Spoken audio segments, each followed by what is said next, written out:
जय श्री कृष्णा भक्तों, हमारे BS शर्मा भट्ट चैनल में आप सभी भक्तों का स्वागत है। भक्तों, माघ मातम के आज हम छठे दिन की कथा का वर्णन कर रहे हैं। कथा के साथ में आज हम आपको पितृ दोष दूर करने का एक अचूक उपाय भी बताएंगे। इस कथा के बाद में आप दिन के किसी समय उपाय को जरूर करें।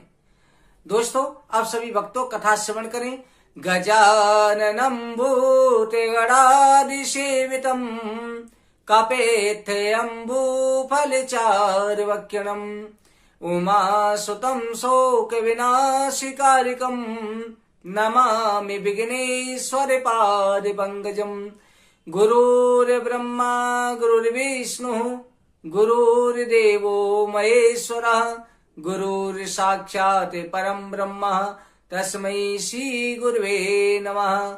अखण्डमण्डलाकारं व्याप्तं येन चराचरं तत्पदं दर्शितं येन तस्मै श्री गुरुवे नमः। नारायणं नमस्कृत्यं नरं चैव नरोत्तमं देवीं सरस्वतीं व्यासं ततो जयमुदीरयेत्। सप्रथम भगवान श्री राधा कृष्ण के चरण कमलों प्रणाम करके श्री व्यास जी महाराज, देवी सरस्वती, सदगुरुदेव के चरणों का ध्यान करते हुए अपने माता पिता सभी पूज्यनों का आशीर्वाद लेते हुए भगवान श्री बांके बिहारी मुरली मनोल्लास की प्रार्थना करते हैं। गोविंद, हमको सद्बुद्धि देना, धर्म का रास्ता दिखाना, अपनी भक्ति और कृपा दृष्टि हमेशा बनाए रखना। वृंदावन बिहारी लाल की जय। माघ मातम की जय। नेम से सूतमासीनः मविवाद्य मामतिं कथामृता रसस्वादः कुशला सौनको ब्रवीत।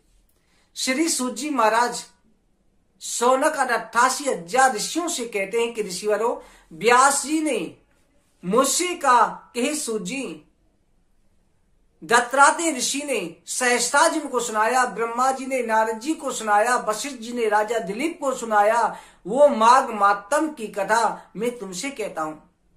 दत्तात्रेय जी कहते हैं कि हे राजन, सबसे पहले मैं तुम्हारे सामने माघ महीने में एक इतिहास कहूंगा, क्योंकि कोई भी प्रसंग अगर हम भगवान के रहस्य को जानना चाहते हैं, भगवान के तत्व को जानना चाहते हैं, तो हमें कोई दृष्टांत जरूर देना पड़ता है, तभी हम उस दृष्टांत के माध्यम से समझ सकते हैं। उस भक्तों के चित्र के द्वारा हम जान सकते हैं कि उन्होंने क्या चित्र किया और क्या फल की प्राप्ति हुई।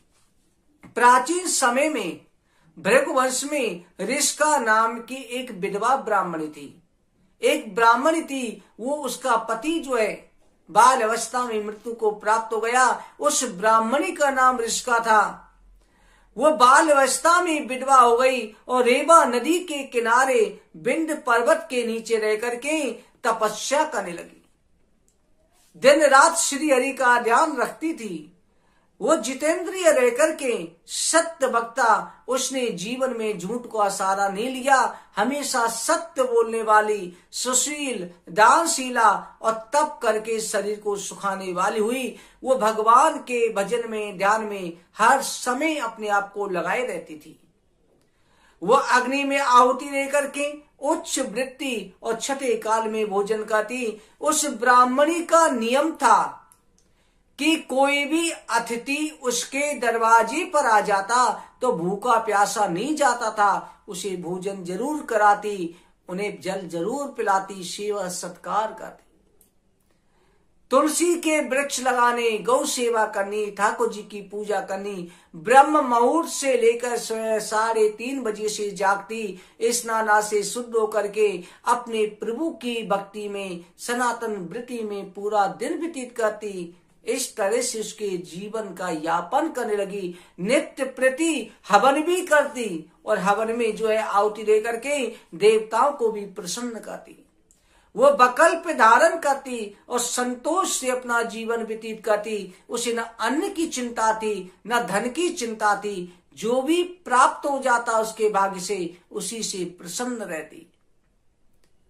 फल पुष्प जो भी फल मिल जाते उन फलों को तोड़ करके उन्हीं से गुजारा करती। उसने रेवा नदी और कपिल नदी के संगम पर 60 वर्ष तक माघ के महीने में स्नान किया।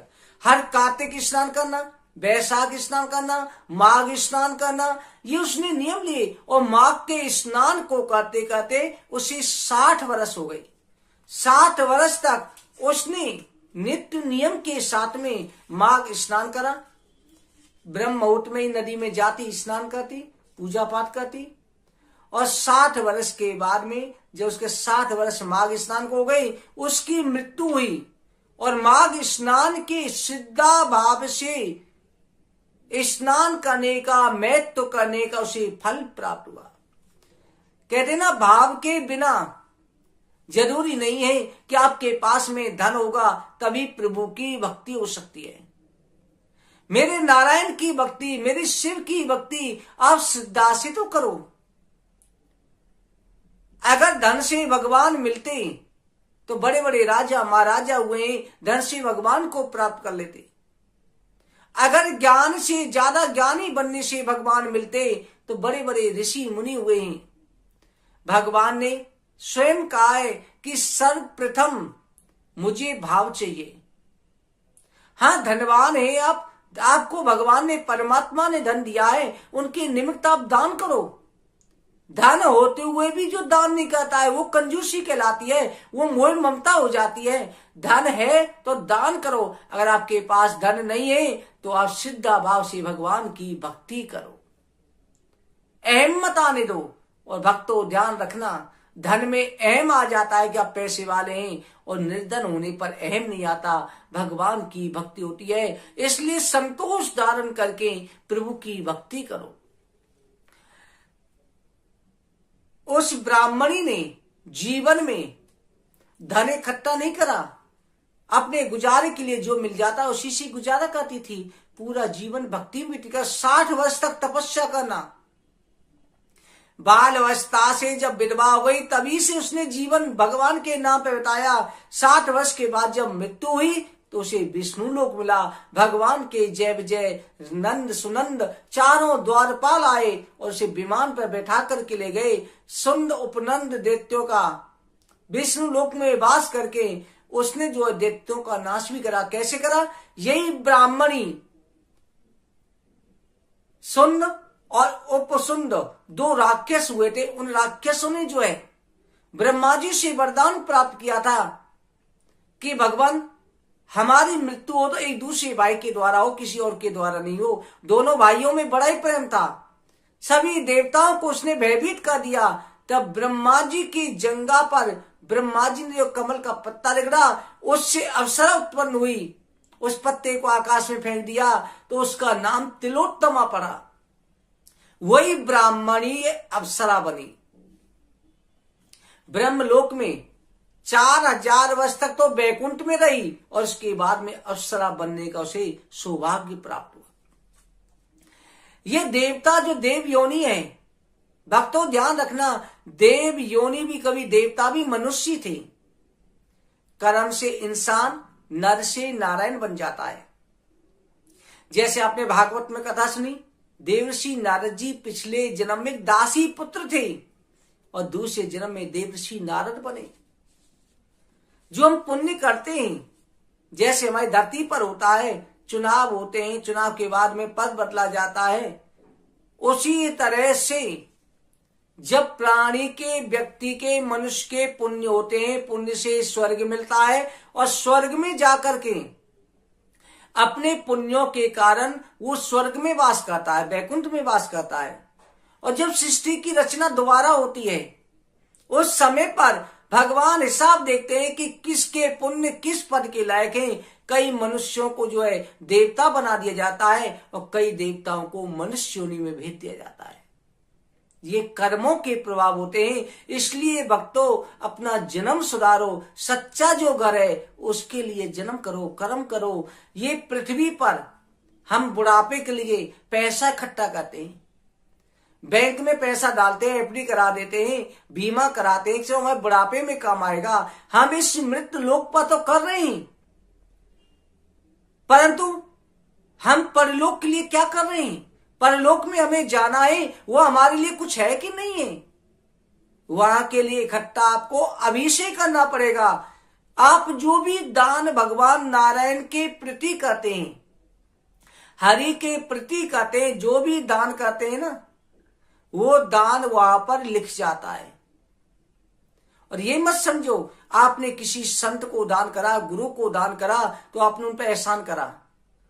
कहा जाता है, ग्रंथों का तात्पर्य है, जैसे आप किसी ब्राह्मण को दान करते हैं, संत को कहते हैं, गरीब को कहते हैं, किसी को भी कहते हैं, उसके उस दान के बराबर पुण्य आपको प्राप्त होते हैं।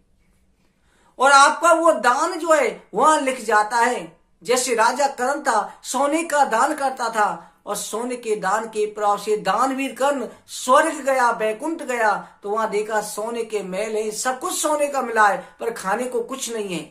तो उसने कहा, प्रभु ये मेरे साथ में क्या हो रहा है। भगवान ने कहा कि कर्ण, तुमने अन्न का दान नहीं करा। तब कर्ण को जो है क्षमा याचना करी, तब उसे 16 दिन के लिए धरती पर भेजा था, तब उसने अन्न दान करा। उस आत्मा ने मनुष्य शरीर लेकर के और दान करके दोबारा गया, तब उसे अन्न प्राप्त हुआ। स्वर्ग में भी भूख प्यास सब कुछ लगती है, पर जो यहाँ पर दान करते हैं वो वहां पर प्राप्त होता है। वहां भी धन की आवश्यकता है, अगर धन की आवश्यकता नहीं है तो देवताओं के भी तो नौकर चाकर हैं। इसलिए अच्छा कर्म करो, इस लोक के लिए भी जोड़ो और परलोक के लिए भी। ये लोक भी सुधरे और परलोक भी सुधरे। और दान हमेशा सुपात्र को दो, जो आपके दान का सदुपयोग हो। आपके दान का प्रयोग मांस मदिरा में नहीं होना चाहिए, निषिद्ध चीजों में नहीं होना चाहिए, गलत कार्यों में नहीं होना चाहिए। ये आप देखो, यथाशक्ति करो, पर दान ऐसी जगह करो, सुपात्र को दो, कुपात्र को नहीं। उसमें कोई जाति धर्म कुछ नहीं होता। आज सबसे पहले, हाँ, ब्राह्मण पूजनीय किस लिए होता है, ब्राह्मण भगवान की भक्ति करता है। अगर और भी कोई, कहते ना भक्त की जात नहीं पूजी जाती, किसी भी जात का हो, और भगवान की भक्ति करता है तो वो भी ब्राह्मण के समान पूजनीय हो जाता है। इसलिए आप मान सम्मान करो। राह चलते ये नहीं कि आप किसी को उठा के पैसे देते, राह चलते देखो कि आपकी दान का प्रयोग कहां पे हो रहा है, सुपात्र जगह जा रहा है, कुपात्र जगह। ये जो है तिलोत्तमा नाम की अप्सरा बनी, अप्सरा बन के वो ब्रह्मलोक में ऐसी उत्पन्न हुई कि रूपवती थी, गान विद्या में अति प्रवीण बनी, मुकुट कुंडल से शोभायमान थी। उसका रूप यौवन देख करके ब्रह्मा जी भी चकित हो गए। वो कुमारी तिलोत्तमा रेवा नदी के पवित्र जल में स्नान करके वन में गई, बैठी, तब सुनंद और सुंदर और उपसंद के सैनिकों ने चंद्रमा के समान उस रूपवती अप्सरा को देखा। अपने राजा सुंद उपसंद दोनों राक्षसों से कहा, वो दोनों जो कामदेव से पीड़ित होकर उस अप्सरा के पास आए और कामदेव को लज्जित करने वाली ऐसी परम सुंदर स्त्री को देख करके कहने लगे कि देवी कौन हो। दोनों मदिरा में उन्मत्त हो रहे थे, दोनों जो काम से पीड़ित थे, दोनों ही आपस में उस रत्न स्त्री को पाने के लिए कहने लगे। सुंद कहता है, देवी तुम मुझसे विवाह कर लो, इसकी तुम भाभी हो जाएगी। वो कहने लगा मुझसे करो। तो तिलोत्तमा ने कहा तुम दोनों ही फैसला कर लो कि मैं विवाह किससे करूं। और दोनों को ही कह दिया मैं तुमसे भी प्रेम करती हूँ, तुमसे भी प्रेम करती हूँ। इस तरह से दोनों को झगड़ा करवा दिया और दोनों भाई जो है आपस में लड़ने लगे कि मेरी शादी इससे होगी, मेरी शादी इससे होगी। और दोनों ही राक्षस मृत्यु को प्राप्त हो गए, एक दूसरे भाई की मृत्यु का कारण बन गए। तिलोत्तमा काल रात्रि के समान पर्वत से गिराती, दसों दिशाओं को प्रकाशमान करती आकाश में चली गई। कार्य सिद्ध करके ब्रह्मा जी के सामने गई। ब्रह्मा जी ने प्रसन्नता से कही, चंद्रवदनी तुमने जो है इन राक्षसों का नाश करके देवताओं पर उपकार किया है, तुमने पृथ्वी पर माघ स्नान करे, इसके फल से तुम अप्सरा बनी। अब तुमको मैं प्रलय काल तक, जब तक प्रलय होगी तब तक सूर्य के रथ में तुम विराजमान हो जाओ। तुम्हें सूर्य के रथ में, आकाश में जहां सूर्य स्थित है वहां सूर्य के रथ में, सूर्य लोक में जाकर के अनेक प्रकार के भोगों को भोगो। हे राजन, वो ब्राह्मणी अब भी सूर्य के रथ पर माघ स्नान के उत्तम भोगों को भोग रही है। आज भी वो माघ स्नान करती है, आज भी सूर्य के रथ पर चलती है, उसे सूर्य लोक प्राप्त हुआ। इसलिए सिद्धावान पुरुषों को उत्तम गति पाने के लिए यत्न के साथ में माघ के महीने में विधि पूर्वक स्नान करना चाहिए। माघ स्नान करें, माघ स्नान करके भगवत की कथा श्रवण करें। माघ स्नान का इतना श्रेष्ठ माध्यम है, इसलिए आप पूजा पाठ कथा करो, श्रद्धा भाव से करो, अहंकार को त्याग करके करो, किसी की निंदा चुगली ना करो।